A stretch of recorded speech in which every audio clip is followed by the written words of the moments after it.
banko, za nekaj borih milijonov pa bo šla zdaj spet v tuje roke. To se pravi, Slovenije ni več. Zato vas res iz srca pozivam, dajte v čim večjem številu podpisati kazenske ovadbe zoper to našo strukturo, ki nam ne privošči več jutrišnjega. Hvala lepa.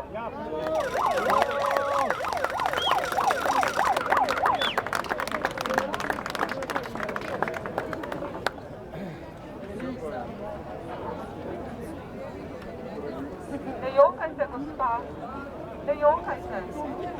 Veseli bodite, da jo Bog pokliče k sebi. Tako življenje ni življenje. Svetu je v nadlogo in sebi. Marjeta Manfredo, prihajam iz Kobarida, sem dolgoletna prejemnica denarne socialne pomoči oziroma kredita in nisem parazit.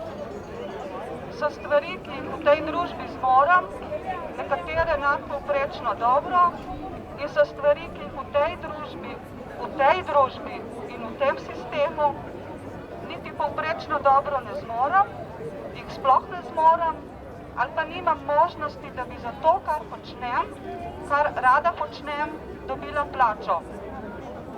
1. maja sem imela v denarnici 10 evrov, kar naj bi mi zadoščalo do 21. maja in 2 položnici v predalu, ki bi jo morala plačati aprila. Nisem jo plačala, ker bi potem še tega ne imela. Tukaj sem pa lahko, ker se je kolegica ponudila, da pelje še mene.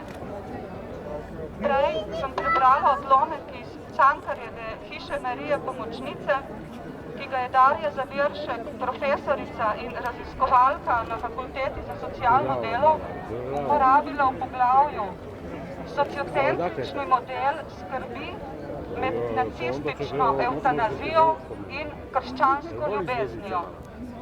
V časopisu za kritiko znanosti s tematskim naslovom Vsakdanjost rasizmov leta 1994. Danes je teh vsakdanjih rasizmov in socialnega izključevanja tudi zaradi kapitalizma še več in ga je vedno več.